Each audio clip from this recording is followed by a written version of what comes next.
Rain poured heavily on an old building, where 2 sentries stood guard in the stormy night. Inside, a tense meeting was underway. The merchant Jin Libong sat opposite an assassin. Libong, his face etched with grievance, began, "There was a wicked man. He took away my assets along with my fingers." The assassin listened intently as Libong continued, "I need you to exact revenge." The assassin, known as Phantom, the best assassin in Jianghu, asked, "Do you have any characteristics of him?" Libong, after a pause, replied, "He is handsome." Libong recounted, "I first met him by chance. He looked ordinary at first, yet at just 20, he seemed to know everything." He continued, "After 2 months of living together, he showed me his martial art while drunk." The assassin now looked at a wall where a snake symbol was carved. Libong explained, "The name of his martial art is the Thunderbolt Sword." The assassin's eyes widened.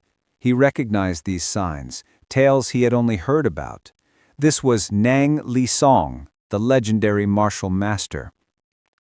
Libong added, "During the war, he had not shown up for 20 years now." Libong admitted, "I also did not believe it at first." He then showed the assassin an ancient book. He revealed, "In the end, he took the life of another man I sent after him. In revenge, he then took my assets." With a desperate plea, Libong asked, "Please, kill that man." The assassin agreed to the task. His investigation began at the inn where Nang Li Song had stayed.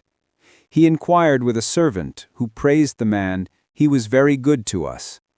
Even the hostesses complimented him, saying, "He's generous and truly a great person." However, another man chimed in, "I think he cut off someone's fingers." He spoke of Nang Li Song betting everything to gamblers, earning him the name "the fool who always loses money." He had also competed in a tournament. The assassin was left utterly confused by the conflicting information. He sought out the servant again, asking, "What were his parting words?" The servant replied, "He said he was looking for a good woman."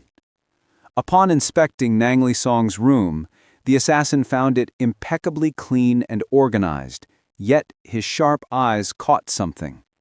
He found a map with a text that read, "Conquer Hubei." He remembered that 2 tournaments were scheduled to be held in Hubei that year. As he processed this, he suddenly heard a voice asking, why did he leave for Hubei? He overheard 3 men discussing fleeing. Before he could react, he was ambushed. 3 men were now sitting and drinking tea in front of him, and he felt a sharp pain, a scythe having cut his shoulder. One of the men warned, "If you step in there, it will be all chaos." The assassin was filled with dread, looking at his wounded shoulder. Then an old man offered him tea, asking, "Young one, would you like a glass?" The assassin's mind raced. He recognized the 2 scythes and the overwhelming aura. This was the supreme demon empress. He realized the old man was actually a woman, known as the twin demon sword Yang. Then he noticed a familiar dragon symbol on another man's sword sheath. It was Nang Li Song, the Thunderbolt Sword. He questioned in his mind, why are they together?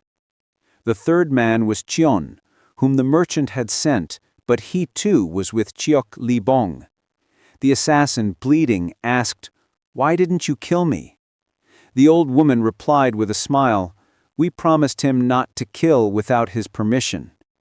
She added chillingly, "Instead, we will destroy your qi and the tendons in your legs." She knew assassins do not fear death. The men then hinted that they also had poison in their teeth, an indirect command for him to die. Realizing there was no escape, the assassin took a poison pill. With his last breath, he said, "I'm jealous of you, Chok Li Bong, to be fortunate enough to be protected by these masters." The 3 masters responded in unison, "He doesn't need our help." The scene then shifted dramatically to a man with golden hair and two swords on his back. He faced a group of assailants with a killing aura. One of them shouted, "We finally found you! You think you will flee?" The golden-haired man, Chuck Li Bong, delivered a powerful kick to an attacker's face. Everyone attacked, but he killed them effortlessly. A tattoo on his hand pulsed as he dispatched his foes in mere seconds. Standing amidst the fallen, Chuck Li Bong, the protagonist, stated coldly, "Were his fingers not enough?"